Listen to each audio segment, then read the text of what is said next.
It's great to be here, and I always enjoy having the opportunity to discuss the kind of issues that I think we need to talk about today. It's a real pleasure for a variety of reasons to be able to work again with Anne and the whole Middle East Policy Council.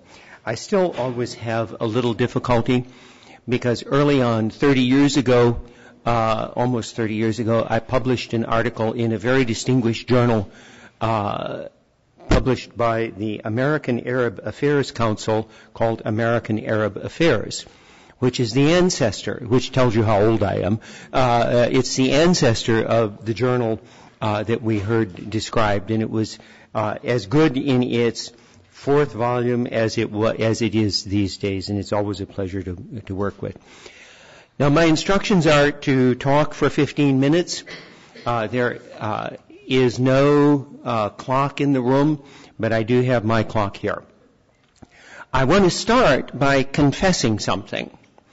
That is that we were introduced as being experts, and, maybe we don't really understand the movements that are involved and so on. But each of us has a very different kind of perspective, and you'll notice in terms of the speakers, my hair is the grayest. And so that for understanding the movements, and one of the things I want to talk about is one of the problems that I have. Because in terms of my generation, my son and I have worked on this sort of terminology a little bit. In terms of my generation, houses had windows. This is a tablet, and birds twittered. And if you start with that mindset, you're in trouble, and you need then an interpreter.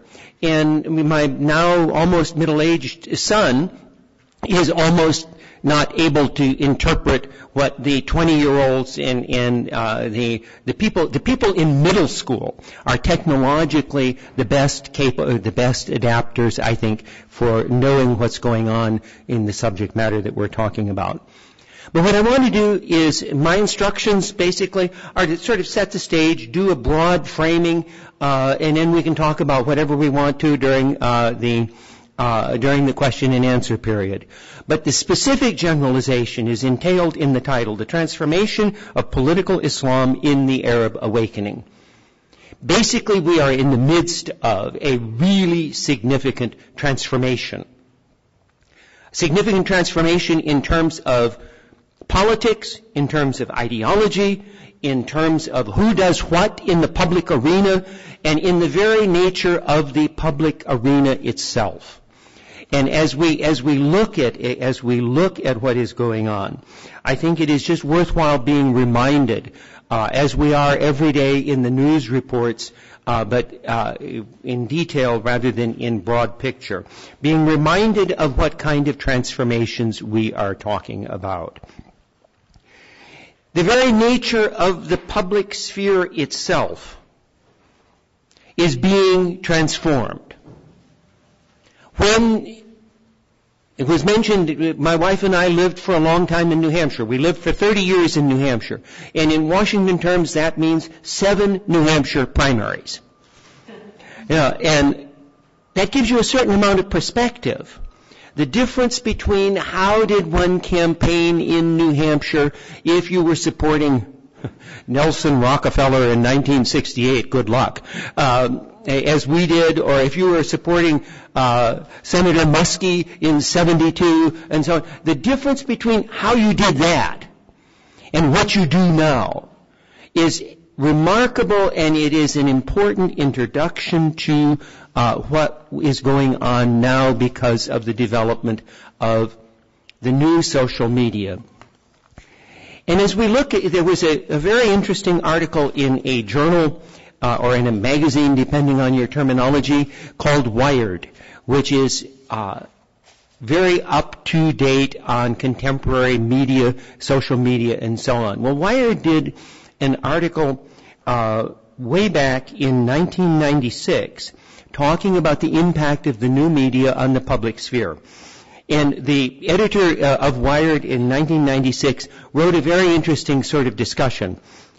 The public sphere of the past, with pamphleteering, soapboxes, and vigorous debate, the kind of politics that I grew up with, is being replaced by the Internet, which enables average citizens to participate in national discourse, publish a newspaper, distribute an electronic pamphlet to the world, and generally communicate to and with a broader audience than ever before.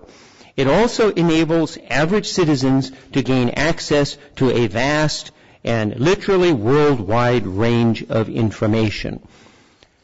Now, that's a transformation from the old politics to the new politics of the Internet.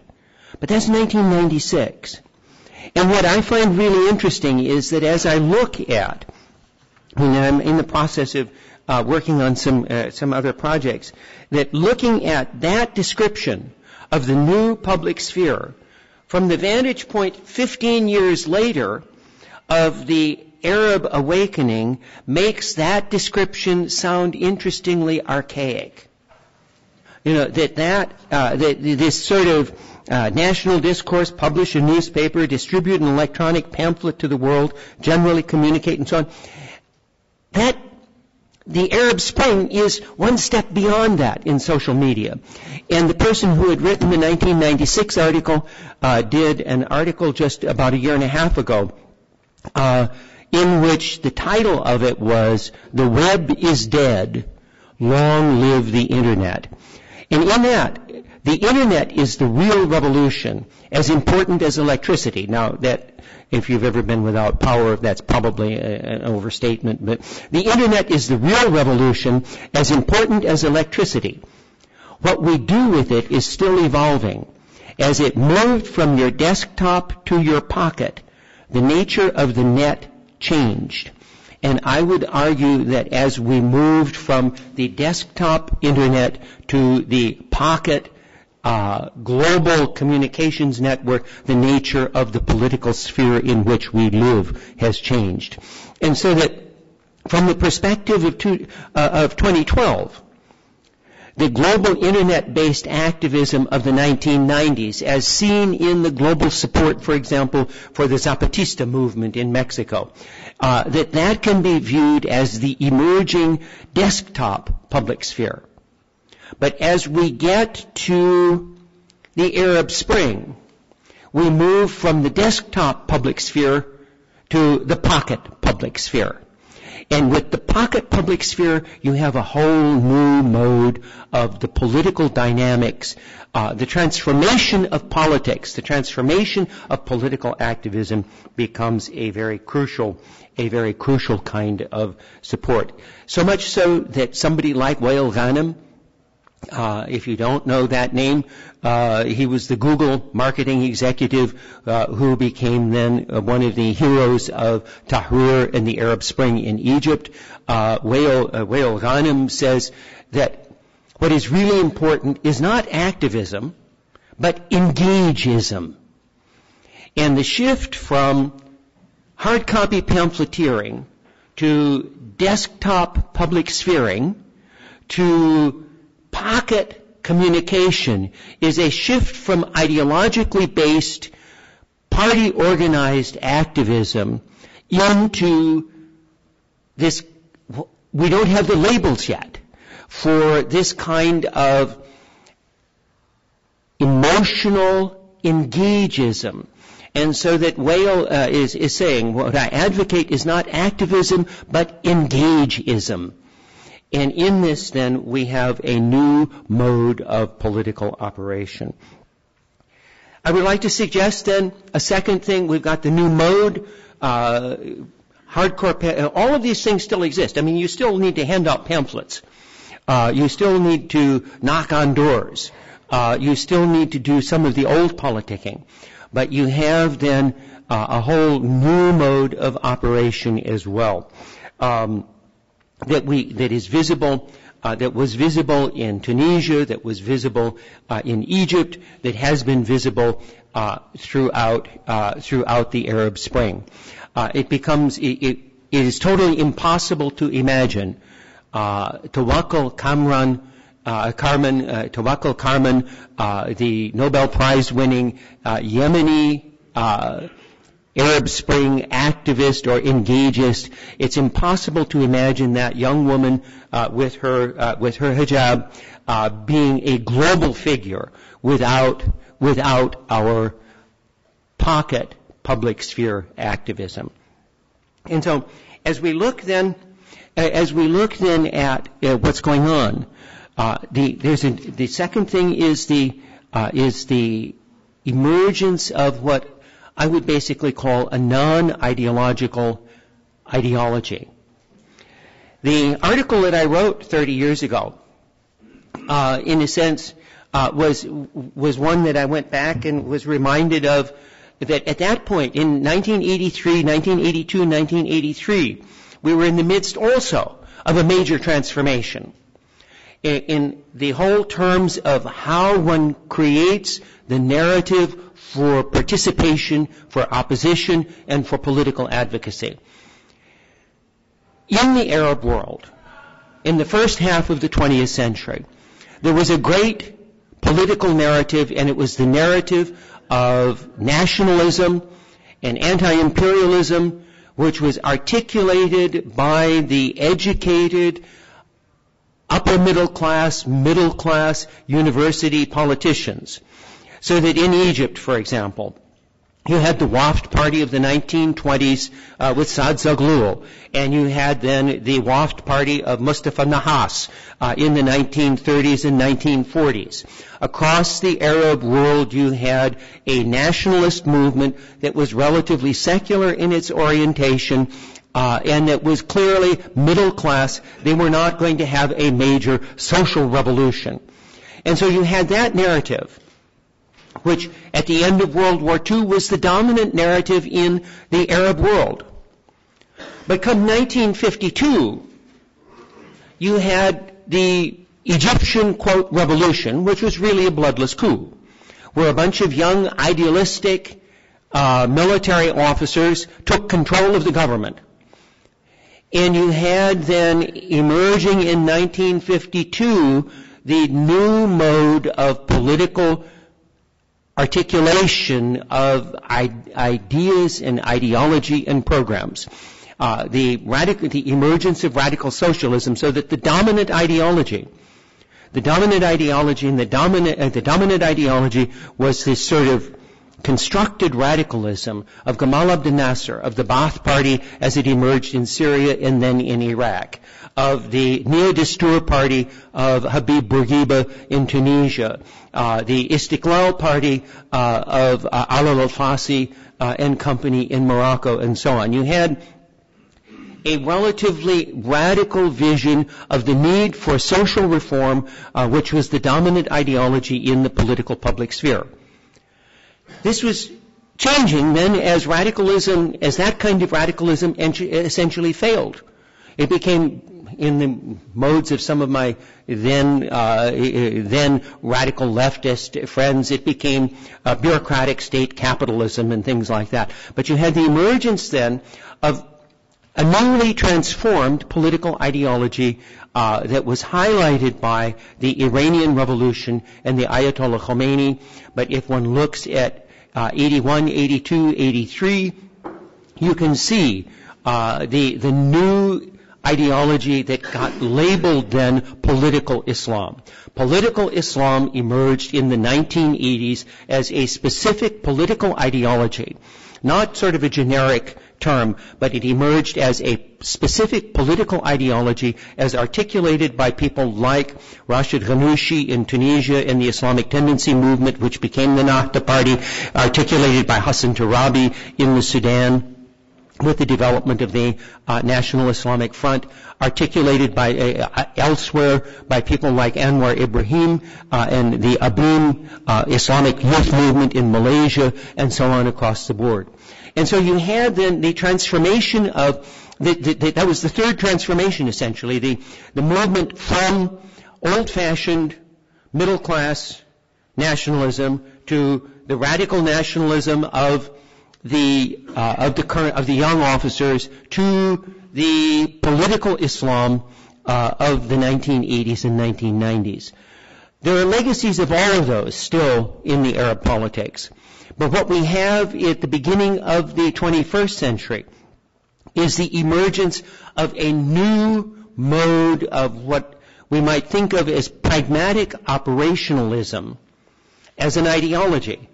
And that you get somebody like then Wael Ghanem. If we had if we had visual imagery, it's really kind of fun to put up pictures and just say who are the faces that we're talking about? Who are the voices of this? The old voice, Mustafa Nahas, an overweight, plump Egyptian in suit and tie and a fez in the 1920s and 30s. Handsome, young, idealistic colonel, Gamal Abdel Nasser. I mean, you had to be a good-looking, earnest young man to be one of those keys for in that visual imagery. I mean, even Bashar Assad's father, Hafiz al-Assad, had that sort of look for a while, and even Saddam Hussein before he got old and wrinkled. But the key, the face of this radicalism was the earnest, forward-looking, sincere young officer who then became old and fat and rich. And then you have the typical thing, even though people like Ghanouchi and Tarabi and Anwar Ibrahim were coat and tie people that sometimes wore more traditional garb. The face of political Islam is that picture of the Ayatollah Khomeini that many of us are familiar with, the long gray beard, the somber look, and so on. The face today is the face of a geek. That you have the picture, it's fun.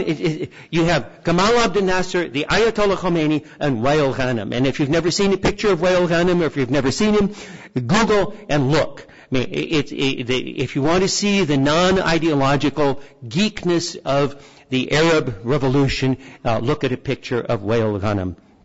Now, as we're looking then at this, we have then a new ideology, if you will, which is pragmatic and practical. The thing was, get rid of the current regime. Get rid of the current regime. Let's do social justice. Let's get jobs for the newly educated, and so on. There is very little ideology in the programs of the Arab Spring in Tunisia or in Egypt, or even with Tawakkul Carmen in Yemen. It's pragmatic, practical, jobs, opportunities for the youth, and so on. And so that as we look then, the final thing that I would just say is the real voice of this is something that, for those of us who studied ideology as graduate students and wrote books and articles on transforming ideology, the new revolution, the new public sphere, does not have a Thomas Paine's Common Sense pamphlet. The new revolution has a soundtrack. The new revolution, the voice of the new revolution in many ways, is the hip-hop, rapper, every country that had a major Arab Spring event or set of events has a blogger or a rapper. And so that if you look then, the real ideology in, for example, then the Egyptian is Assam's song, 2-minute song. And the message, the ideology is simple. Irhal. Get out. For much longer than my Beethoven-oriented musical tastes admit, Irhal becomes the message. And whether you're talking about, Al-Hakim, in Morocco, or El General in Tunisia, or a whole host of heavy metal and rap people in Egypt. You have a new vernacular. In the old days, ideology was articulated in Fusha Arabic, or at best, South al-Arab's modern standard Arabic, and now you have hip-hop and rap that even when they're talking in English for people of my generation is a little incomprehensible. But at any rate, my message this morning is we are in the midst of a major transformation. The public sphere is being transformed, the nature of ideology is being transformed, and the voices presenting that ideology are new and different, and we need to cope with them. Thank you.